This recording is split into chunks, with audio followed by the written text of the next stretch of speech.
আপনি কিভাবে বুঝবেন যে প্রতিষ্ঠানটি ভালো, কিংবা প্রতিষ্ঠানটির অবকাঠামোর দিক কী রকম, কিংবা প্রতিষ্ঠানটির ছাত্রছাত্রীর সংখ্যা কীরকম, অথবা প্রতিষ্ঠানটির শিক্ষক প্যাটার্ন কীরকম, এগুলো বিষয়ে আমরা আলোচনা করব। আপনি আপনার স্মার্টফোনের মাধ্যমে কিন্তু আপনি এই বিষয়গুলো যাচাই করতে পারবেন। মোবাইল ফোনে একটা ক্রোম ব্রাউজারে যাইতে হবে। তো ক্রোমে গিয়ে সেই প্রতিষ্ঠানটি আপনি সার্চ দেবেন। তো সার্চ দেওয়ার পর আপনারা একটু স্ক্রল করে নিচে দেখতে পাবেন সহপাঠী.com নামে একটি অপশন আছে। সেই সহপাঠী.com-এ আপনার স্কুলের নামটা শো করবে। সো সেই সহপাঠী.com-এ আপনারা আপনার স্কুলের যে নামটা শো করবে সেখানে ক্লিক করবেন।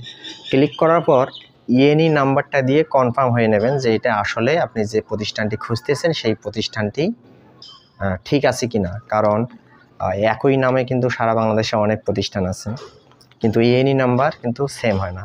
সো এই জন্য আপনি ইএনই নাম্বারটা মিল করে রাখবেন।